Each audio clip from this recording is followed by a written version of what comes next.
Hello दोस्तों, स्वागत है हमारे नई वीडियो में। आज की वीडियो में हम लोग एक रोमांटिक ड्रामा मूवी का एक्सप्लेन करने वाले हैं। इस मूवी के शुरुआत में हम लोग एक आरिस नाम की लड़की को देखते हैं, जिसे एक जोश नाम के लड़के से प्यार हो जाता है। जोश आरिस के साथ कई बार घपाघप किया करता था। एक दिन जब वो अपने दोस्तों के पास आरिस को मिलवाने के लिए लेकर जाता है, तब उसके दोस्त भी आरिस को देखकर उसकी तरफ अट्रैक्ट हो जाते हैं और वो लोग भी अब आरिस के साथ इंटीमेट होना चाहते हैं। लेकिन सबसे हैरानी की बात यह थी कि जोश को इस बात से कोई भी फर्क नहीं पड़ता है कि कोई भी आरिस के साथ घपाघप कर सकता है। एक बार आरिस जब जोश के दोस्त के साथ अकेली होती है, तब वो आरिस को अपने पास बुलाता है और कहता है मेरे पास आ जाओ, क्योंकि तुम इसी काम के लिए यहाँ हो। इसके बाद वो आदमी आरिस के साथ में क्या करता है, ये हम लोग इस वीडियो में आगे देखेंगे। तो चलिए इस मूवी को शुरू करते हैं। इस मूवी की शुरुआत एक सुपरमार्केट से होती है। यहाँ पर हम लोग एक आरिस नाम की लड़की को देखते हैं। तभी एक जोश नाम का लड़का यहाँ आता है। जोश आरिस को ही देखे जा रहा था। यहाँ आरिस भी जोश को नोटिस करती है। इन दोनों की नजरें मिलती है और इन दोनों को पहली नजर में ही प्यार हो जाता है। अब ये लोग साथ में घूमते हैं। जोश आरिस को अपने दोस्तों से मिलाने के लिए लेकर जाता है। यहाँ आरिस उससे बोलती है, तुम्हारी दोस्त कैट मुझे बिल्कुल भी पसंद नहीं करती है। जोश कहता है कैट ऐसे ही है, इसलिए तुम उसकी बातों का बुरा मत मानो। इसके बाद ये लोग अंदर जाकर कैट से मिलते हैं। यहाँ इनके दोस्त पैट्रिक और इलाई भी आए हुए थे।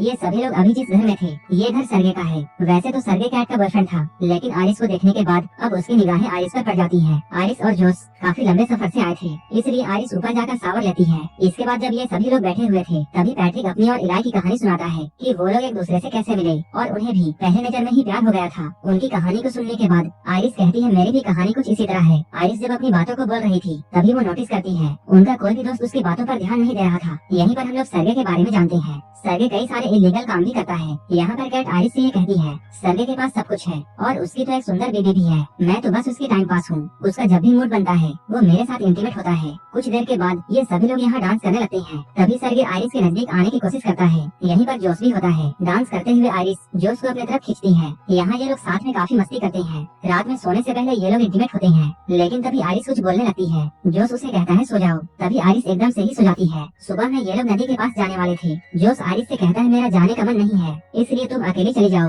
जोश आरिस की बातों को मानकर अकेले जाती है, लेकिन आरिस के जाते ही जोश ने अपने फोन में वो एक पेनड्राइव को कनेक्ट करता है। इधर बाहर आरिस को अपने जेब में एक चाकू मिलता है। यहाँ पर पीछे सर्गे भी होता है। सर्गे आरिस के साथ फ्लर्ट करने की कोशिश कर रहा था। सर्गे को देखकर आरिस कहती है मुझे अब वापस जाना चाहिए, लेकिन सर्गे उससे कहता है तुम मेरे गेस्ट हाउस में आई हो, इसलिए तुम्हें थोड़ा टाइम मेरे साथ गुजारना चाहिए। सर्गे यहाँ आरिस को सनस्क्रीन देकर ये कहता है कि तुम मेरे पीठ पर इसे लगा दो। तभी वो आरिस का हाथ पकड़ लेता है। सर्गे कहता है मेरे पास कैट का परमिशन है और तुम तो यही करने के लिए हो। कुछ ही देर के बाद हम लोग आरिस को देखते हैं, जो कि खून में पूरी तरह लथपथ थी। आरिस कहती है मैंने उसे रोकने की कोशिश की, लेकिन वो नहीं रुका और वो मेरे साथ जबरदस्ती करने वाला था। वो मुझे गला घोट कर मारना चाहता था, इसलिए मुझे उसे मारना पड़ा। ये सुनकर जोश आरिस से कहता है सो जाओ। तभी आरिस अचानक सो जाती है। यहीं पर हम लोग ये समझ पाते हैं आरिस कोई इंसान नहीं बल्कि एक रोबोट है। अब इन लोगों ने आरिस को बांध दिया। ये लोग आपस में ये बातें करते हैं। हम लोग पुलिस को साफ साफ कह देंगे कि सर्गे के साथ सारा कुछ इसने किया है। यहाँ पर जोश इलाई से कहता है तुम बाहर जाकर पुलिस को फोन करो और मैं आरिस को लास्ट बार गुड बाय कहना चाहता हूँ। इसके बाद वो आरिस को ऑन करता है। ऑन होते ही आरिस पूछती है तुमने मुझे बांध कर क्या रखा है और मेरे साथ ये सब क्या हो रहा है। जोश यहाँ आरिस को सब कुछ सच बताता है।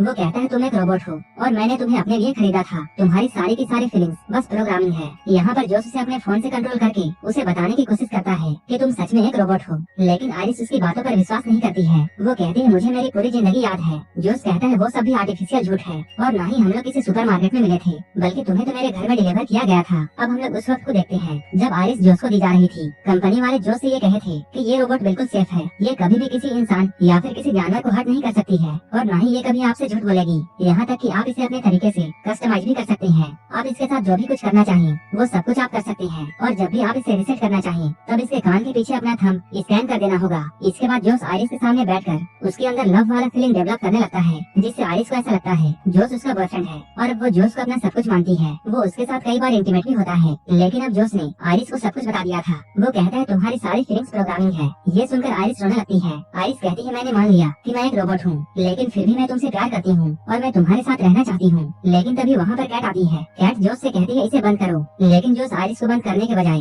कैट से बातें करने लगता है। कैट कहती है ये हमारा प्लान नहीं था, तुमने उसे दोबारा ऑन क्यों किया। जोश कहता है मैं बस लास्ट बार उसे गुड बाय कहना चाहता था। यहीं पर हम लोग ये जानते हैं ये सारा का सारा कुछ जोश और कैट का प्लान था। इन दोनों ने मिलकर आरिस के सेटिंग के साथ छेड़छाड़ की थी ताकि वो सर्गे को मार दे। लेकिन इधर आरिस पास में पड़े हुए चाकू की तरफ बढ़ती है। जब जोश उसे बंद करने के लिए उसके पास में आता है, तब आरिस उसे जोर से एक मुक्का मारती है। कैट ये सब देखते रह जाती है। इसके बाद आइरिस जोस का फोन लेकर यहाँ से निकल जाती है। अब जोस ये सारी बातें इलाई को बताता है। वो कहता है मैंने ही आइरिस की सेटिंग के साथ में छेड़छाड़ की थी ताकि वो सर्वे को मार दे और उसका सारा का सारा पैसा हमारा हो जाए। इसके बाद ये लोग इस पैसे में एक हिस्सा इलाई को भी देने की बातें करते हैं। इलाई कहता है तब तो एक हिस्सा पैट्रिक का भी होना चाहिए। जोस कहता है पैट्रिक का कैसे? यहीं पर हम लोगों के सामने एक और बड़ा खुलासा होता है कि पैट्रिक भी एक रोबोट है। ये लोग बातें करते हुए पैसों का 3 हिस्से करने के लिए मान जाते हैं, लेकिन पुलिस के आने से पहले उन्हें आइरिस को ढूंढना था ताकि वो लोग उसकी सेटिंग्स को पहले की तरह कर दे और पुलिस को उन पर शक ना हो। इधर आइरिस जोस का फोन लेकर आई थी और वो जोस के फोन को खोलकर अपनी सेटिंग्स खुद से ही चेंज कर लेती है और वो अपने इंटेलिजेंस को 100% कर देती है। इसके बाद वो ये सोचती है कि अब वो इस जंगल से कैसे निकले।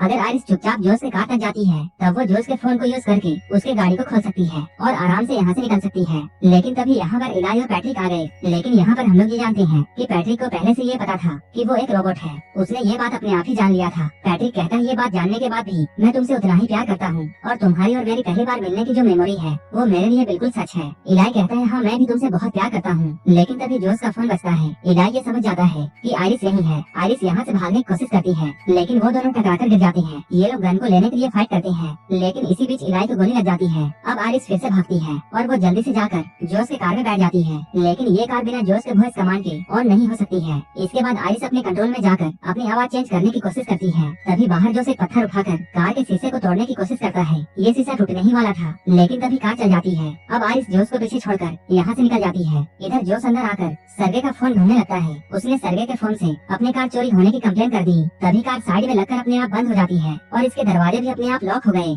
इसके बाद जोस आइरिस को कॉल करता है। वो कहता है बेबी अभी भी कुछ भी नहीं बिगड़ा है, तुम मेरे पास आ जाओ और हम लोग मिलकर सब कुछ ठीक कर देंगे। हम लोग सारा का सारा ब्लेम पैट्रिक पर डाल देंगे कि उसने ये सब किया है। लेकिन आइरिस ने अपने इंटेलिजेंस को इतना बढ़ा दिया था कि वो जोस के झांसे में आने वाली नहीं थी। आइरिस कहती है तुमने मुझसे मर्डर करवाया है। इसके बाद आइरिस उसे ब्रेकअप कर लेती है। इसके बाद जोस पैट्रिक के पास में जाता है। वो इलाई के थंबप्रिंट से पैट्रिक को रिसेट करता है और वो पैट्रिक को अपने से कनेक्ट कर लेता है। अब पैट्रिक को इलाई की जगह में जोस दिख रहा था। इसके बाद जोस सेटिंग में जाकर पैट्रिक के एग्रेशन को 100% कर दिया और वो पैट्रिक को ये हुक्म देता है कि तुम जाकर आइरिस को ढूंढो। इधर आइरिस कार के शीशे को तोड़कर बाहर निकल रही थी लेकिन तभी यहाँ पुलिस आ जाती है। इसके बाद आइरिस जल्दी से अपनी लैंग्वेज चेंज करती है ताकि पुलिस वाला उसकी बातों को नहीं समझ पाए। उसने ऐसा इसलिए किया था क्योंकि आइरिस के साथ कुछ भी हो जाए वो झूठ नहीं बोल सकती थी। इसके बाद वो जर्मन लैंग्वेज में पुलिस को सब कुछ बताती है लेकिन इस पुलिस वाले को कुछ भी समझ में नहीं आता है। लेकिन वो पुलिस वाला कार में पड़े हुए चाकू को देख लेता है। इसके बाद वो आइरिस को हथकड़ी पहनाता है लेकिन उसी वक्त पैट्रिक यहाँ आता है। क्योंकि पैट्रिक का एग्रेशन 100% था इसलिए वो यहाँ पर पुलिस वाले को जान से मार देता है। इसके बाद उसने जोस के फोन से आइरिस को भी बंद कर दिया।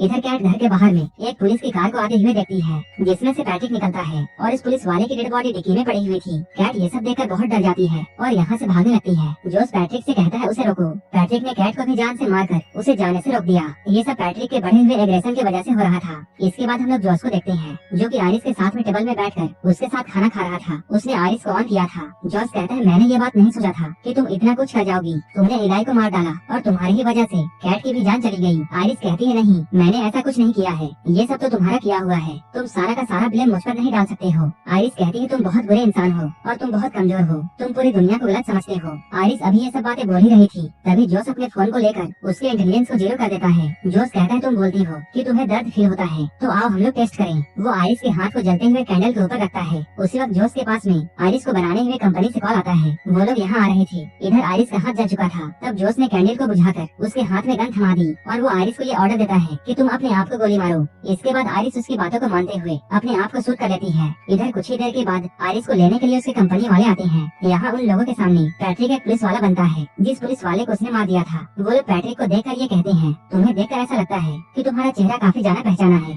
लेकिन इन लोगों को याद नहीं आ रहा था कि इन्होंने पैट्रिक को कहाँ देखा है। तभी एक आदमी कहता है हमारा काम तो बस इस रोबोट को ले जाना है और बाकी का काम हमारे कंपनी वाले देखेंगे। लेकिन आइरिस के साथ में जो भी कुछ हुआ था उन सभी की रिकॉर्डिंग आइरिस की मेमोरी में होती है और वो मेमोरी कार्ड उसके पेट के एरिया के पास में होती है जो कि अभी भी बिल्कुल सेफ थी। जोस ये बात जानकर बिल्कुल डर जाता है। कंपनी वालों को भी ये अंदाजा था कि पक्का जोस ने ही आइरिस के साथ में गलत किया होगा और उसी ने इसके सेटिंग के साथ में छेड़छाड़ की है क्योंकि उनका बनाया हुआ रोबोट इतना कुछ नहीं करता है। लेकिन तभी पैट्रिक इन लोगों के सामने आ जाता है। पैट्रिक इनमें से एक आदमी को मार देता है लेकिन दूसरा आदमी पैट्रिक से बचकर भागता है। वहीं इधर अंदर इन लोगों के भ्रम में आइरिस रिबूट हो चुकी थी। इधर बाहर पैट्रिक ने उस लड़के को पकड़ लिया था लेकिन आइरिस यहाँ आकर पैट्रिक को हर्ट नहीं कर पाती है क्योंकि उसकी सेटिंग्स रिबूट हो चुकी थी। तभी आइरिस कहती है पैट्रिक जोस तुमसे प्यार नहीं करता है, वो तो बस तुम्हारा इस्तेमाल कर रहा है। यहाँ पर आइरिस पैट्रिक के सामने वही लाइंस बोलती है जो कि पैट्रिक ने इलाई को बोली थी। वो कहती है याद करो तुम इलाई को प्यार करते हो ना कि जोस को। आइरिस कहती है पैट्रिक तुम जानते हो हम लोग झूठ नहीं बोल सकते हैं। आयरिस की सारी बातों को सुनकर पैट्रिक को इलाई याद आ जाता है। इसके बाद वो अपने आप को खत्म कर लेता है।